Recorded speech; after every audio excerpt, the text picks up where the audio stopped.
ಮಾಡ್ತೀವಿ, ನಾವೇ 20 ಲಕ್ಷ ಕೊಡ್ತೀವಿ ಆನೆ ಹೊಡಿಯಕ್ಕೆ ಬಿಡಿ. ಕ್ರಿಕೆಟಿನ ವಿಕೆಟ್ ಬೀಳ್ತಿರೋದಲ್ಲ, ಮನುಷ್ಯನ ಜೀವ ಹೋಗ್ತಾ ಇರೋದು. ಶಿವಮೊಗ್ಗ MP BY ರಾಘವೇಂದ್ರ ಒಂದ್ಸರಿ ಹೇಳಿದರು, ಈ ವನ್ಯಜೀವಿಗಳನ್ನೆಲ್ಲ ಪರಿಸರವಾದಿಗಳು ಮನೇಲಿ ಹೋಗಿ ಕಟ್ಕೊಳ್ಳಿ ಅಂತ ಹೇಳಿ ಬಂದಾಗ ಬಡ್ದು ಹಾಕಿಬಿಡ್ತವೆ. ಆದರೆ ಏನು ಮಾಡ್ತೀರಾ, ಕೂಲಿ ಕಾರ್ಮಿಕರು ಸಾಯುವಂಥ ಪರಿಸ್ಥಿತಿ ಬಂದಿದೆ. ಚಿರತೆಗಳನ್ನು ಕೂಡ ಸಾಕಷ್ಟು ಕ್ಯಾಪ್ಚರ್ ಮಾಡಿರುವಂಥದ್ದನ್ನ ಎಲ್ಲಿ ಬಿಡ್ತಾರೆ ಅಂತ ಹೇಳೋಕ್ಕಾಗೋದಿಲ್ಲ. ಆ ವಿಷ ಹಾಕೋದು, ಉರುಳು ಹಾಕೋದು ಮತ್ತು ವಿದ್ಯುತ್ ಬಿಡೋದು ಎಲ್ಲ ಹೆಚ್ಚೇ ಇದೆ. ನಿಮಗೆ ನಿಯಂತ್ರಣ ಮಾಡೋದಕ್ಕಾಗೋದಿಲ್ಲ, ಆದರೆ ಅಲರ್ಟ್ ಮಾಡ್ಬೋದು. ಆನೆಗಳನ್ನು ಪಳಗಿಸಿ ಏನು ಮಾಡ್ತೀರಾ? ಬ್ರಿಟಿಷರ ಕಾಲದಂತೆ ನಾವೆಲ್ಲ ದಿಮ್ಮಿಗಳನ್ನು ಸಾಗಿಸೋದಲ್ಲೂ ಅದು ಇದು ಅಂತೇಳಿ ಕೆಲಸ ಮಾಡಿಸ್ಕೊಳೋಕ್ಕೆ ಆನೆಗಳು ಬಳಕೆ ಆಗೋದಿಲ್ಲ. ಬೀಟಮ್ಮ ಆನೆಗಳಲ್ಲಿ 2 ಡಜನ್ ಆನೆಗಳು ಮೀರಿ ಈಗ ಅದು ಬೀಟಮ್ಮ 1, ಬೀಟಮ್ಮ 2 ಅಂಥೇಳಿ ಅರಣ್ಯ ಇಲಾಖೆ ಗುರುತಿಸ್ಕೊಂಡಿದ್ದಾರೆ. ಭದ್ರಾದಲ್ಲಿರುವಂಥ ಫಾರೆಸ್ಟ್, ಸುತ್ತಮುತ್ತ ಇರುವಂಥ ಫಾರೆಸ್ಟ್ಗೆ ಅನುಗುಣವಾಗಿ ಆನೆಗಳು ಹೆಚ್ಚೇ ಇದ್ದಾವೆ. ಕಾನೂನುಗಳನ್ನು ಮಾರ್ಪಾಡು ಮಾಡಿ ಜೀವರಾಜ್ ಅವರಿಗೆ ಒಂದು ಬಂದೂಕು ಕೊಟ್ಟು ನೀವು ಆನೆಯನ್ನು ಹೊಡೀರಿ ಅಂತ ಕೊಟ್ಟರೆ ಅವರು ಎಷ್ಟು ಆನೆಗಳನ್ನು ಹೊಡಿಬಲ್ಲರು? ನೀವು BJP ಲೀಡರ್ ಅಲ್ವಾ, ಹಾಗಾಗಿ ಕೇಂದ್ರಕ್ಕೆ ಪತ್ರ ಬರೆದು ಆನೆಗಳನ್ನು ಹೊಡೆಯಲು ಪರ್ಮಿಷನ್ ಬೇಕು ನೀವು. ಹಾಗಂತ ಬರೀ ಚಿಕ್ಕಮಗಳೂರಿನಲ್ಲಿ ಮಾತ್ರ ಆನೆಗಳಿದ್ದಾವೆ ಅಂತ ಅನ್ಕೊಳತ್ತೆ. ಸ್ನೇಹಿತರೆ, ವನ್ಯಜೀವಿ ಮತ್ತು ಮಾನವ ಸಂಘರ್ಷಕ್ಕೆ ದಿನೇ ದಿನೇ ರೈತರು ಬಲಿಯಾಗ್ತಿದ್ದಾರೆ, ಕೂಲಿ ಕಾರ್ಮಿಕರು ಬಲಿಯಾಗ್ತಿದ್ದಾರೆ. ಬಹಳ ಮುಖ್ಯವಾಗಿ ಚಿಕ್ಕಮಗಳೂರು ಭಾಗದಲ್ಲಿ ಸುಮಾರು ಈಗ 1 ವರ್ಷದ ಅವಧಿಯಲ್ಲಿ ಒಂದು 7-8 ಜನರು ಆನೆ ದಾಳಿಗೆ ಮೃತಪಟ್ಟಿದ್ದಾರೆ. ಸಹಜವಾಗಿ ಜನ ಮೃತಪಟ್ಟಾಗೆಲ್ಲ ಜನಪ್ರತಿನಿಧಿಗಳಿಗೆ ಪ್ರೆಷರ್ ಬರುತ್ತೆ. ಅವರು ಬಂದು ಅಧಿಕಾರಿಗಳನ್ನು ಬೈಕೊಳ್ಳೋದು ಮತ್ತು ಪರಿಹಾರಕ್ಕಾಗಿ ಗಲಾಟೆ ಮಾಡೋದು, ಈ ಥರದ್ದೆಲ್ಲ ಸಾಕಷ್ಟು ನಮಗೆ ಕಾಣ್ತಾ ಇರುತ್ತೆ.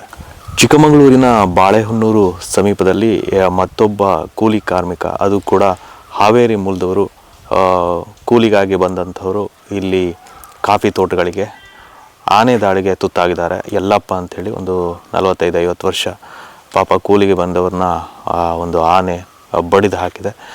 ಅವ್ರನ್ನ ಶಿವಮೊಗ್ಗದ ಆಸ್ಪತ್ರೆಗೆ ಸಾಗಿಸಲಾಗಿತ್ತು. ಅಲ್ಲಿ ಅವರು ಮೃತಪಟ್ಟಿದ್ದಾರೆ. ಅಲ್ಲೇ ಪೋಸ್ಟ್ ಮಾರ್ಟಮ್ ಮಾಡಿಬಿಟ್ಟು ಅಲ್ಲಿಂದ ಅವರ ಬಾಡಿಯನ್ನು ಹಾವೇರಿಗೆ ಕಳಿಸಲಾಗಿದೆ.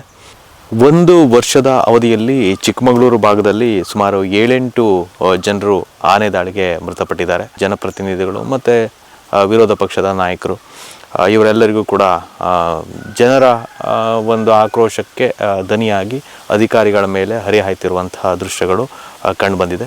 ಈಗ ಕೊಪ್ಪ ಶೃಂಗೇರಿ ಕಾನ್ಸ್ಟಿಟ್ಯೂಯೆನ್ಸಿಯ ಮಾಜಿ ಶಾಸಕರು, BJPಯ ಮುಖಂಡರಾಗಿರುವಂತಹ DN ಜೀವರಾಜ್ ಅವರು ಕೊಪ್ಪ ವಿಭಾಗದ DCF ಶಿವಶಂಕರ್ ಅವ್ರ ಹತ್ರ ಮಾತನಾಡ್ತಾ, ನಾವೇ ನಿಮಗೆ 20 ಲಕ್ಷ ರೂಪಾಯಿ ಕೊಡ್ತೀವಿ, ಆನೆಯನ್ನು ಹೊಡೆಯೋದಕ್ಕೆ ಪರ್ಮಿಷನ್ ಕೊಡ್ತೀರಾ ಅಂತ ಹೇಳಿ ಕೇಳಿರುವಂತಹ ವಿಡಿಯೋ ಒಂದು. ಜೀವಕ್ಕೆ ನಾವೀಗ ಒಂದು ಕೆಲಸ ಮಾಡ್ತೀವಿ, ನಾವೇ 20 ಲಕ್ಷ ಕೊಡ್ತೀವಿ ಆನೆ ಹೊಡಿಯಕ್ಕೆ ಬಿಡಿ. ಇವರಿಗೆ ಬೇಲಿ ಕೀಳಕ್ಕೆ, ಯಾರು ತೋಟದ ಬೇಲಿ ಕೀಳೋದಾದ್ರೆ ಇವ್ರ ಹತ್ರ 200 ಜನ ಉಂಟು. DFO ಹೋದ್ರೆ ಸಲ್ಯೂಟ್ ಇಲ್ಲ, ಸೊಂಟ ಹೋದ್ರೆ ಇಲ್ಲೇ ಇಲ್ಲ. ಕ್ರಿಕೆಟಿನ ವಿಕೆಟ್ ಬೀಳ್ತಿರೋದಲ್ಲ, ಮನುಷ್ಯನ ಜೀವ ಹೋಗ್ತಾ ಇರೋದು. ಇದೇನು ಹೊಸ ಹೇಳಿಕೆ ಏನಲ್ಲ. ಸಹಜವಾಗಿ ಆಕ್ರೋಶ ಇರುವ ಸಮಯದಲ್ಲಿ ಈ ಥರ ಮಾತುಗಳು ಬರುವುದು ನಾವು ನೋಡಿದ್ದೀವಿ. ಅದರಲ್ಲೂ ಕೂಡ ಹಿಂದೆ BJP ಮುಖಂಡರುಗಳು ಆರಗ ಜ್ಞಾನೇಂದ್ರ ಇರ್ಬೋದು ಅಥವಾ ಬೆಳ್ತಂಗಡಿ ಶಾಸಕ ಹರೀಶ್ ಪೂಂಜಾ ಅವರಂತೂ ವಿಧಾನಸಭೆಯ ಕಲಾಪದಲ್ಲೇ ಕೂಡ ಈ ಥರದ ಹೇಳಿಕೆಗಳನ್ನು ಹೇಳಿ ಅರಣ್ಯ ಸಚಿವ ಈಶ್ವರ್ ಬಿ ಖಂಡ್ರೆ ಅವರು ಅದನ್ನು ಖಂಡಿಸಿರುವಂಥದ್ದು ನಾವೆಲ್ಲ ನೋಡಿದ್ದೀವಿ. ಹಾಗಾಗಿ ಯಾವುದೇ ರೀತಿಯ ಮಾರ್ಗೋಪಾಯ ಪರಿಹಾರ ಕಂಡುಕೊಳ್ಳದ ಈ ಥರ ಜನಪ್ರತಿನಿಧಿಗಳು ಅವರು ಅಧಿಕಾರದಲ್ಲಿದ್ದಾಗಲೂ ಕೂಡ ಸುಮ್ಮನೆ ಕೂತು ಈಗ ಅರಣ್ಯ ಅಧಿಕಾರಿಗಳನ್ನು ಹೆದರಿಸುವುದು, ವಿಡಿಯೋ ಮಾಡುವುದು, ಬಿಡುವುದು ಇದೇ ದೊಡ್ಡ ಕಾರ್ಯ ಅಂಥೇಳಿ ತಿಳ್ಕೊಂಡಿರುವಂತಹ ಕೆಲಸ ಇಲ್ಲದಿರುವಂಥ ಜನಪ್ರತಿನಿಧಿಗಳು ಮಾಡ್ತಿರುವಂಥದ್ದು. ಜೀವರಾಜ್ ಅವರು ಕೇಳಿದ್ದಾರೆ, 20 ಲಕ್ಷ ರೂಪಾಯಿ ಕೊಡ್ತಾರಂತೆ ಆನೆ ಹೊಡೆಯೋದಕ್ಕೆ ಪರ್ಮಿಷನ್ ಕೊಡಬೇಕಂತೆ. ಇದು ನಮ್ಮ ಕಾನೂನು ಚೌಕಟ್ಟನ್ನು ಮೀರಿ ಈಗ ನಮಗೆ ಚಿಂತನೆಗೆ ಒಳಪಡಿಸುವಂತಹ ವಿಷಯಗಳು. ಸುಮಾರು 6395 ಆನೆಗಳು ಕರ್ನಾಟಕದಲ್ಲಿದ್ದಾವೆ. ಅದು ಹೈಯೆಸ್ಟ್ ನಮ್ಮಲ್ಲಿ ಇರುವಂಥದ್ದು ಕರ್ನಾಟಕದಲ್ಲಿ. ಪಶ್ಚಿಮ ಘಟ್ಟ ನಮ್ಮಲ್ಲಿ ಕಾಡು ಪ್ರದೇಶವು ಜಾಸ್ತಿ ಇರೋದರಿಂದ ಆ ಕಾಲದಿಂದಲೂ ಕೂಡ ಸಮೃದ್ಧವಾಗಿ ಆನೆಗಳಿದ್ದಾವೆ, ಆನೆಗಳ ಓಡಾಟ ಇದೆ. 4-5 ರಾಜ್ಯಗಳು ಕೂಡ ಪಶ್ಚಿಮ ಘಟ್ಟ ಸಾಲಿನಲ್ಲಿ ಬರೋದ್ರಿಂದ ಆನೆಗಳ ಓಡಾಟ ರಾಜ್ಯಗಳಿಂದ ಗಡಿಯಾಚೆಗೆ ಈಚೆಗೆ ಅಂತೇಳಿ ಸಾಕಷ್ಟು ಇದ್ದಾವೆ.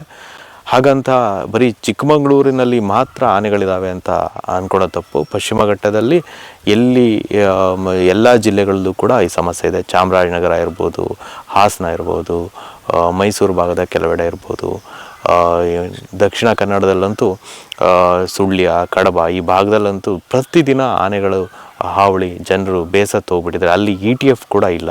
ಹಾಗಾಗಿ ಬರೀ ಚಿಕ್ಕಮಗಳೂರಲ್ಲಿ ಮಾತ್ರ ಸಮಸ್ಯೆ ಇದೆ ಅಂತ ಅಲ್ಲ, ಮತ್ತು ಕಾಡು ಪ್ರದೇಶ ಆಗಿರೋದ್ರಿಂದ ಮೂಲ ಇದೆ ಪಶ್ಚಿಮ ಘಟ್ಟ ಶ್ರೇಣಿಯಲ್ಲಿ ನಾವು ವಾಸ ಮಾಡ್ತಿರೋದ್ರಿಂದ ಏಕಾಏಕಿ ನಾವು ಆನೆಯನ್ನು ಹೊಡಿತೀವಿ, ಹುಲಿ ಹೊಡಿತೀವಿ ಅಂಥೇಳಿ ಈ ಕಾನೂನು ಬದಲಾದ ಸಮಯದಲ್ಲೂ ಕೂಡ ಇಷ್ಟೆಲ್ಲ ಅವೇರ್ನೆಸ್ ಇದ್ದು ಅಂತಾರಾಷ್ಟ್ರೀಯ ಮಟ್ಟದಲ್ಲಿ ಒತ್ತಡಗಳು ಇರುವ ಸಮಯದಲ್ಲೂ ಕೂಡ ನಾನು ಈ ಥರ ಕಾಡು ಪ್ರಾಣಿಗಳನ್ನು ಬೇಟೆ ಆಡ್ತೀನಿ, ಹೀಗೆ ಹಂಗೆ ಮಾಡ್ತೀನಿ ಅಂಥೇಳಿ ಓಪನ್ ಆಗಿ ಸ್ಟೇಟ್ಮೆಂಟ್ ಕೊಡುವಂತಹ ಶಾಸಕರು ಇನ್ನು ನಮ್ಮ ಜನರಿಗೆ ಯಾವ ತರಹದ ಒಂದು ಮಾರ್ಗವನ್ನು ಕಲ್ಪಿಸ್ತಾರೆ, ಈ ಶಾಶ್ವತವಾದಂಥ ಪರಿಹಾರ ಎಲ್ಲಿದೆ ಇವರಿಂದ ಅನ್ನೋದು ನಮಗೆ ಒಂಥರ ಬೇಸರ ಅನಿಸುತ್ತೆ. ಅವರ ಆಕ್ರೋಶಕ್ಕೆ ಮೂಲ ಕಾರಣ ಏನು ಅಂತಂದರೆ, ಕೆಲ ತಿಂಗಳ ಹಿಂದೆ ಕೆರೆಕಟ್ಟೆ ಭಾಗದಲ್ಲಿ ಇಬ್ಬರನ್ನು ಆನೆ ಬಡಿದು ಹಾಕಿತ್ತು. ಆನೆಯನ್ನು ಕ್ಯಾಪ್ಚರ್ ಮಾಡಿದರು. ಮಲ್ಲಂದೂರು ಆನೆ, ಅದು ಮಲ್ಲಂದೂರು ಟಸ್ಕರ್ ಅಂತಲೇ ನಾವೆಲ್ಲ ಸ್ಟೋರಿಗಳನ್ನ ಬರೆದಿದ್ವಿ. ಆ ಆನೆ ಇಬ್ಬರನ್ನು ಬಡಿದು ಸಾಯಿಸಿತ್ತು. ಆಗ ಅವರಿಗೆ 25 ಲಕ್ಷ ಪರಿಹಾರವನ್ನು ಕೊಡಲಾಗಿತ್ತು. ಅದರ 20 ಲಕ್ಷ ನಮ್ಮ ಅರಣ್ಯ ಇಲಾಖೆಯಿಂದ ಬರುತ್ತೆ, 5 ಲಕ್ಷ ಅಲ್ಲಿ ಶಾಸಕ ರಾಜೇಗೌಡರು ಅವರ ನಿಧಿಯಿಂದ ಕೊಟ್ಟಿದ್ದು. ಹಾಗಾಗಿ 25 ಲಕ್ಷ ಆಗಿತ್ತು. ಈ 20 ಲಕ್ಷ ಯಾಕೆ ಕೊಡ್ತೀರಾ, 25 ಲಕ್ಷ ಕೊಡಬೇಕು ಹಾಗೆ ಹೇಗೆ ಅಂತೇಳಿ ವಾದ ಮಾಡುವಂಥ ಸಂದರ್ಭದಲ್ಲಿ ಜೀವರಾಜ್ ಅವರು DCF ಉದ್ದೇಶಿಸಿ ನಮಗೆ ಪರ್ಮಿಷನ್ ಕೊಡಿ, ನಾವೇ 20 ಲಕ್ಷ ಕೊಡ್ತೀವಿ ಅಂತ. ಹಣ ಇರ್ಬೋದು, ದೊಡ್ಡ ದೊಡ್ಡ ಕಾಫಿ ಪ್ಲ್ಯಾಂಟರ್ಸ್ ನಿಮಗೆ ಸಪೋರ್ಟ್ಸು ಇರ್ಬೋದು, ಆದರೆ ಕಾನೂನುಗಳು ಹಂಗಿಲ್ವಲ್ಲ. ನೀವು ಕಾನೂನು ಮಾರ್ಪಾಡು, ಈಗ ನೀವು BJP ಲೀಡರ್ ಅಲ್ವಾ, ಹಾಗಾಗಿ ಕೇಂದ್ರಕ್ಕೆ ಪತ್ರ ಬರೆದು ಆನೆಗಳನ್ನು ಹೊಡೆಯಲು ಪರ್ಮಿಷನ್ ಬೇಕು, ನೀವು ಕಲ್ಪಿಸ್ಬೇಕು ಅಂತ ಹೇಳಿಬಿಟ್ಟು ಅವರಿಗೆ ಅನುಮತಿ ಕೇಳಿ ಅಥವಾ ಕಾನೂನುಗಳನ್ನ ಮಾರ್ಪಾಡು ಮಾಡೋದಕ್ಕೆ ನೀವು ನಿಮ್ಮ ನಾಯಕರ ಜೊತೆಗೆ ಹೇಳಿದ್ದೇ ಆದರೆ, ಕಾನೂನುಗಳು ಮಾರ್ಪಾಡಾಗಿದ್ದರೆ ನೀವು ಅವುಗಳನ್ನು ಹೊಡೆಯೋದಕ್ಕೆ ಅನುಕೂಲ ಆಗುತ್ತೆ. ಆನೆಗಳಿಂದ ನಿರಂತರವಾಗಿ ಈ ಕೂಲಿ ಕಾರ್ಮಿಕರು ಕಾಫಿ ಎಸ್ಟೇಟಲ್ಲೇ ಕೆಲಸ ಮಾಡುವಂಥವ್ರು, ಆ ಲೈನ್ ಮನೆಗಳು ಅಂತ ಕರೀತಾರೆ, ಅಲ್ಲಿ ಹಿಂದೆ ಅನಿತಾ ಅನ್ನುವಂಥ ಒಬ್ಬರು ಮಹಿಳೆ, ಅದಾದ ನಂತರ ಇನ್ನೂ ಒಬ್ಬಿಬ್ಬರು ಮಹಿಳೆಯರು ಎಲ್ಲ ತುಂಬ ಜನ, ಸುಮಾರು ಒಂದು ವರ್ಷದ ಅವಧಿಯಲ್ಲಿ 7-8 ಜನ ಅಂತೂ ಮೃತಪಟ್ಟಿರ್ಬೋದು. ಒಂದು ಆನೆಯ ಬಿಹೇವಿಯರ್ ಬಗ್ಗೆ ಜನರಿಗೆ ಗೊತ್ತಿರಬೇಕು. ಆನೆ ವಿಶ್ರಾಂತಿಗೆ ಹೋಗುವಂತಹ ಸಮಯ ಬಹಳ ಕಡಿಮೆ, 2 ಗಂಟೆ ಹೆಚ್ಚು ಅದು ನಿದ್ದೆ ಮಾಡಿದ್ರು ಕೂಡ ನಿದ್ದೆ ಮಾಡುತ್ತೆ. ಹೆಚ್ಚು ಕಡಿಮೆ ಒಂದು 3-4 ದಿನಗಳವರೆಗೆ ವಿಶ್ರಾಂತಿ ಇಲ್ಲದೇ ಬೇಕಾದರೆ ಅದು ಮೇಯ್ಕೋವಂತಿರುತ್ತೆ. 2 ಗಂಟೆ ಬೆಳಗ್ಗೆ, 6 ಗಂಟೆ ಅವಧಿಯ ಮಧ್ಯೆ ಎಲ್ಲ ಒಂದು 2 ಗಂಟೆ ಅದು ನಿಂತು ಒಂದು ಸ್ವಲ್ಪ ವಿಶ್ರಾಂತಿ ಮಾಡುತ್ತೆ. ಅದು ಬಿಟ್ಟಾಗ ಇನ್ನು ಉಳಿದ ಸಮಯದಲ್ಲೆಲ್ಲ ತಿಂತಾನೆ ಇರುತ್ತೆ. ಈಗ ಬಿಸಿಲು ಜಾಸ್ತಿ ಇರೋದ್ರಿಂದ ಅದು ಬೆಳಗ್ಗೆ ಮತ್ತು ಸಂಜೆ ಸಮಯದಲ್ಲಿ ಹೆಚ್ಚು ಓಡಾಟ ಮಾಡ್ತಾ ಇರುತ್ತೆ. ಅದು ಮಧ್ಯಾಹ್ನ ಸಮಯದಲ್ಲೆಲ್ಲ ಅದು ಯಾವುದಾದ್ರು ಒಂದು ನೆರಳು ಸಿಕ್ಕರೆ ಅಲ್ಲಿ ವಿಶ್ರಾಂತಿ ಪಡೀತಾ, ಅಂದರೆ ನಿಂತೆ ಏನಾದ್ರು ತಿಂತ ಸುಮ್ಮನೆ ಇರುತ್ತೆ. ತುಂಬ ಆ್ಯಕ್ಟಿವ್ ಕೂಡ ಇರುತ್ತೆ ಅದು. ಬೆಳಗ್ಗೆ ಸಮಯದಲ್ಲಂತೂ ನಾವು ಕೂಲಿ ಕಾರ್ಮಿಕರೆಲ್ಲ ಹೋಗೋ ಸಮಯ ಮತ್ತು ಸಂಜೆ ಅವ್ರು ಬರೋ ಸಮಯದಲ್ಲಿ ಇವೆಲ್ಲ ತುಂಬ ಹುಷಾರಾಗಿರಬೇಕು. ಅದು ನಿಂತಿದ್ದು ಗೊತ್ತಿರೋದಿಲ್ಲ, ಅದು ಬಂದು ಬಡಿಯೋದು ಗೊತ್ತಿರಲ್ಲ. ಚಿಕ್ಕಮಗಳೂರಿನಲ್ಲಿ ಆನೆಗಳು ಭದ್ರಾ ಏನು ವ್ಯಾಪ್ತಿಯಲ್ಲಿ ಅಲ್ಲಿ ಹೆಚ್ಚು ಡೆಪಾಸಿಟ್ ಆಗಿದೆ. ಅದರಲ್ಲಿ ಸುಮಾರು ಒಂದು 400 ಆನೆಗಳ ಮೇಲಿರ್ಬೋದು, 400-425 ಅಂತ ಹೇಳ್ತಾರೆ. ಆದರೆ ಆ ಭದ್ರಾದಲ್ಲಿರುವಂಥ ಫಾರೆಸ್ಟ್, ಸುತ್ತಮುತ್ತ ಇರುವಂಥ ಫಾರೆಸ್ಟ್ಗೆ ಅನುಗುಣವಾಗಿ ಆನೆಗಳು ಹೆಚ್ಚೇ ಇದ್ದಾವೆ. ಅದೊಂದು 200 ಚಿಲ್ಲರೆ ಆನೆಗಳಿಗೆ ಅವಕಾಶ ಕಲ್ಪಿಸ್ಬೋದು. ಆದರೆ ಆನೆ ಜಾಸ್ತಿ ಇದೆ. ಆದರೆ ಹಾಸನ ಭಾಗದಿಂದಲೂ ಕೂಡ ಆನೆಗಳು ಈ ಕಡೆ ಬರ್ತಾ ಇರ್ತವೆ, ಓಡಾಡ್ತಿರ್ತವೆ ಆ ಕಾಡುಗಳಲ್ಲಿ. ಈಗ ಬೀಟಮ್ಮ ಅಂಥೇಳಿ, ಭುವನೇಶ್ವರಿ ಅಂತ 2 ತಂಡಗಳಲ್ಲಿ ಆನೆಗಳು ಕೂಡ ಹಾಸನದ ಬದಿಯಿಂದ ಬರ್ತಾ ಇರ್ತವೆ. ಇಲ್ಲಿರೋ ಆನೆಗಳು ಅಷ್ಟೇ ಅಲ್ಲದೆ ಆನೆಗಳ ಓಡಾಟ ಇದೆ ಜಿಲ್ಲೆಗಳ ಮಧ್ಯೆ.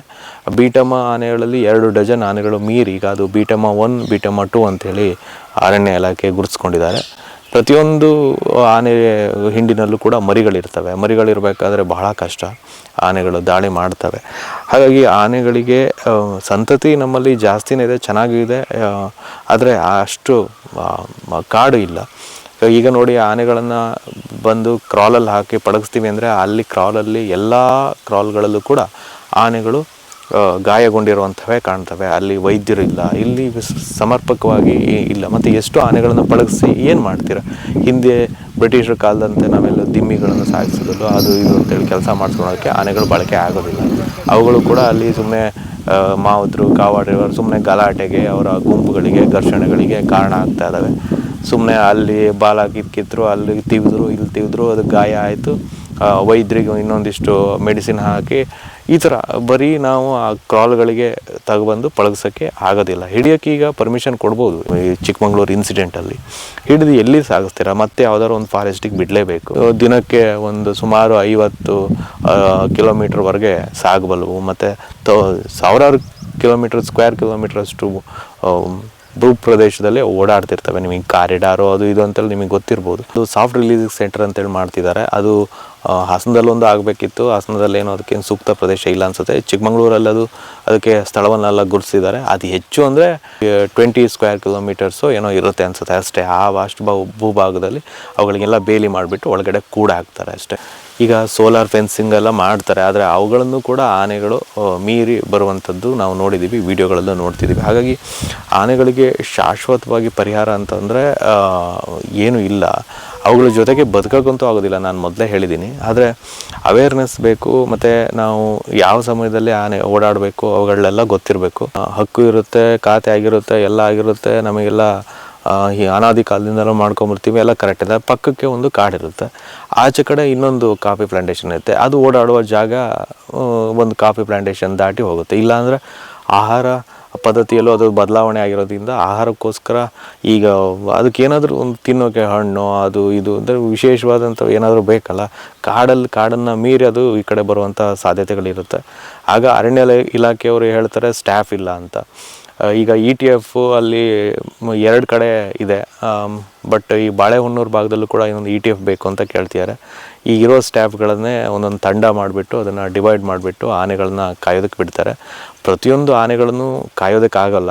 AI ಟೆಕ್ನಾಲಜಿಯಲ್ಲಿ ಅವುಗಳು ಬರೋ ಚಲನವಲನಗಳನ್ನು ಕಂಡು ಅವುಗಳಿಗೆ ಮೆಸೇಜ್ ಮಾಡೋ ಹಂಗೆ ಅವ್ರದ್ದು ಸ್ಟ್ರೈಫ್ ಅವ್ರದ್ದೊಂದು ಆ್ಯಪ್ ಇದೆ. ಆ್ಯಪಿಗೆ ಅದು ಮೆಸೇಜ್ ಬರೋ ಹಂಗೆ ಅದನ್ನೆಲ್ಲ ಮಾಡ್ಕೊಂಡಿದ್ದಾರೆ. ಕಮಾಂಡ್ ಸೆಂಟರ್ಗಳು ಓಪನ್ ಮಾಡ್ಕೊಂಡಿದ್ದಾರೆ. ಇವ್ಯಾವುದೂ ಕೂಡ ಆನೆಗಳನ್ನು ನಿಮಗೆ ನಿಯಂತ್ರಣ ಮಾಡೋದಕ್ಕಾಗೋದಿಲ್ಲ, ಆದರೆ ಅಲರ್ಟ್ ಮಾಡ್ಬೋದು. ಜನರೇ ಅಲರ್ಟ್ ಆಗಿಬಿಟ್ಟು ಜನರು ಇರಬೇಕು. ಇಲ್ಲಾಂದರೆ ಆನೆಗಳನ್ನು ಕೊಂತೀವಿ ಅಂತೇಳಿ ಈ ಥರ ಕೇಳುವಂಥ ಪರಿಸ್ಥಿತಿ ಇಲಾಖೆಗೂ ಬರುತ್ತೆ. ಮತ್ತು ಈಗ ಇಲಾಖೆಯವರೆಲ್ಲ ನಾನು ಬಿಡಿಸ್ತೀನಿ, ಅವೆಲ್ಲ ಒತ್ತುವರಿ ತೆರವು ಮಾಡಿಸ್ತೀನಿ ಅಂತ ಹೇಳಿಬಿಟ್ಟು ಸಿಟ್ಟಾಗಿ ಹೊರಡುವಂಥ ಕೆಲವು ಘಟನೆಗಳನ್ನು ನೋಡಿದ್ದೀವಿ. ಅದೇ ಎತ್ತಿನಹೊಳೆ ಪ್ರಾಜೆಕ್ಟಿಂದ ಹಿಡಿದು ಈಗ ಶರಾವತಿ ಪಂಪ್ ಸ್ಟೋರೇಜ್ ಪ್ರಾಜೆಕ್ಟ್ ಏನಾಗ್ತಿದೆ ನೋಡಿ, ಅಲ್ಲಿವರೆಗೆ ನಾವು ಪರಿಸರದ ಮೇಲೆ ಬರೀ ಅಭಿವೃದ್ಧಿ ಕೆಲಸಗಳಿಗೆ ಮಾಡಿರುವಂಥವು ಹೆದ್ದಾರಿಗಳನ್ನ ಪ್ರತಿದಿನ ಸಾವಿರಾರು ವೆಹಿಕಲ್ಗಳು ಈ ಸ್ಯಾಂಕ್ಚುರಿ ಒಳಗಡೆ ಹೋಗ್ತಾ ಇದ್ದಾವೆ. ಹೀಗಿರುವಾಗ ಇನ್ನು ಅವುಗಳು ವಿಚಲಿತ ಆಗದೆ ಏನಾಗ್ತವೆ, ಆ ಸೌಂಡ್ಗೆ ಅವುಗಳಿಗೆ ತಲೆ ಕೆಟ್ಟು ಹೋಗಿರುತ್ತೆ.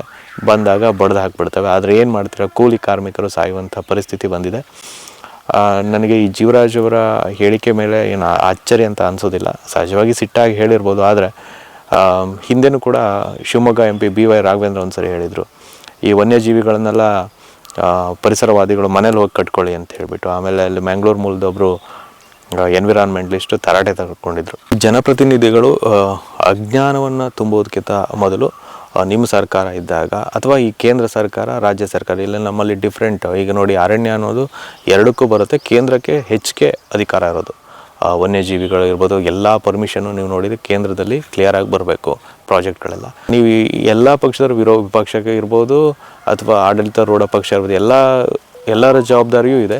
ನೀವೆಲ್ಲ ಕೂತು ಬಹಳ ಯೋಚನೆ ಮಾಡಿಬಿಟ್ಟು ಬುದ್ಧಿವಂತರಿದ್ದೀರಿ, ಅವರೆಲ್ಲ ಒಂದು ಸೊಲ್ಯೂಷನ್ ಕಂಡುಹಿಡಬೇಕು. ಅದು ಬಿಟ್ಟು ಆನೇನು ಕೊಲ್ತೀನಿ ನಾನು ಅಂತ ಹೇಳ್ಬಿಟ್ಟು ಓಪನ್ ಸ್ಟೇಟ್ಮೆಂಟ್ ಕೊಡೋಕ್ಕಾಗಲ್ಲ. ಈಗ ಆಲ್ರೆಡಿ ಕೊಲ್ತಾ ಇರೋದು ಎಲ್ಲರಿಗೂ ಗೊತ್ತಿದೆ, ವಿದ್ಯುತ್ ಬಿಡ್ತಾರೆ ನೋಡಿ. ಚಾಮರಾಜನಗರ ಜಿಲ್ಲೆಯ ಗುಂಡಲ್ ಅಣೆಕಟ್ಟು ಬಳಿ ಅಲ್ಲೊಂದು ಹುಲಿ ಸತ್ತು ಬಿದ್ದಿದೆ. ಅದಕ್ಕೆ ಸ್ನೇರ್ ಮಾಡಲಾಗಿದೆ, ಅಂದರೆ ಕುಣಿಕೆ. ಅದು ಹೆಂಗೆ ಎಲ್ಲಿ ಸಾಯಿತು ಏನು ಯಾರಿಗೂ ಗೊತ್ತಿಲ್ಲ. ವೈಲ್ಡ್ ಲೈಫ್ ಒಳಗಡೆ ಸತ್ತೋಗಿದೆ, MM ಹಿಲ್ಸ್. ಹೀಗಿರುವಾಗ ವಿಷ ಹಾಕೋದು, ಉರುಳು ಹಾಕೋದು ಮತ್ತು ವಿದ್ಯುತ್ ಬಿಡೋದು ಎಲ್ಲ ಹೆಚ್ಚೇ ಇದೆ. ಈ ಭದ್ರಾದಲ್ಲಿರುವ ಆನೆಗಳು ದಾಂಡೇಲಿ ಕಡೆ ಹೋಗೋಕ್ಕೆ ಹೊರಟಿದ್ವು. ಅವು ಈಗ ಅಲ್ಲಿ ಸೊರಬದಲ್ಲಿ ಕಟ್ಟಿ ಹಾಕಿ ಅದನ್ನು 1 ತಿಂಗಳ ನಂತರ ವಾಪಸ್ ಕಳಿಸಿದ್ರು 3 ಆನೆಗಳನ್ನು ನೋಡಿಬಿಟ್ಟು ಅವ್ರ ಬಿಹೇವಿಯರು. ನಾವು ಕಾಡಿಗೆ ಹೋದರೆ ಕಾಡಂಚಿನಲ್ಲಿರುವಂಥ ಹೊಲ ಗದ್ದೆಗಳು ನಾವು ತೋಟಗಳು ಓಡಾಡುವಾಗ ಇಲ್ಲೊಂದು ಕಾಡು ಪ್ರಾಣಿ ಇದೆ ಅಂತ ಎಚ್ಚರದಿಂದ ಓಡಾಡುವುದು ಉತ್ತಮ. ಯಾಕಂದರೆ ಈಗ ಚಿರತೆಗಳನ್ನು ಕೂಡ ಸಾಕಷ್ಟು ಕ್ಯಾಪ್ಚರ್ ಮಾಡಿರುವಂಥದ್ದನ್ನ ಎಲ್ಲಿ ಬಿಡ್ತಾರೆ ಅಂತ ಹೇಳೋಕ್ಕಾಗೋದಿಲ್ಲ. ಅವ್ರದ್ದು ಫಾರೆಸ್ಟು ಅವ್ರು ಬಿಡ್ತಾ ಇದ್ದಾರೆ. ಅವುಗಳು ಈಗ ತುಂಬ ಕಡೆ ನನಗೆ ಚಿರತೆ ಕಾಣ್ತು ರಸ್ತೆ ಪಕ್ಕಕ್ಕೆ ಹಂಗೆ ಹಿಂಗೆ ಅಂತ ಹೇಳೋದು. ಅವುಗಳ ವ್ಯಾಪ್ತಿ ಸರಹದ್ದು ಗೊತ್ತಿಲ್ಲದೆ ಅವುಗಳು ಆ ಥರ ಅಡ್ಡಾದಿಡ್ಡಿ ಓಡಾಡ್ತಿರೋದು. ಅವುಗಳನ್ನೆಲ್ಲ ಹೆಚ್ಚು ತಂದು ಬಿಟ್ಟಿರೋವಂಥವುಗಳು ಇರ್ಬೋದು ನಮಗೆ ಅನಿಸಿರೋ ಹಾಗೆ. ಹಾಗಾಗಿ ನಾವು ಯಾವುದೇ ಕಾಡು ಪ್ರದೇಶದಲ್ಲಿ ಅಥವಾ ಇದರ ಹೊಲಗದ್ದೆಯಲ್ಲಿ ಇರಬೇಕಾದ್ರೆ ಈ ಥರದೊಂದು ಪ್ರಾಣಿ ಇರ್ಬೋದು, ನಮ್ಮನ್ನು ನೋಡ್ತಿರ್ಬೋದು, ಹಿಂದೆಲ್ಲ ಪರಿಸರವಾದಿಗಳು ಹೇಳೋಂಗೆ ನಮ್ಮನ್ನು ಅಬ್ಸರ್ವ್ ಮಾಡ್ತಿದೆ ಅನ್ನೋದಕ್ಕಿಂತ ಕಾಡು ಪ್ರಾಣಿಗಳಿಂದ ನಾವು ತುಂಬ ಜಾಗರೂಕತೆಯಿಂದ ಇರಬೇಕು ಅನ್ನೋದನ್ನು ನಾವು ಅರ್ಥ ಮಾಡಿಕೊಂಡು ಹೋಗಬೇಕು. ಇದು ಕಾಡಿಂದ ನಾವು ಪಡ್ಕೊಂಡ್ಮೇಲೆ ಕಾಡು ಪ್ರಾಣಿಗಳದ್ದು ಈ ಥರ ಕಾನೂನುಗಳ ಉಪಟಳ ಇದ್ದೇ ಇರುತ್ತೆ. Thank you.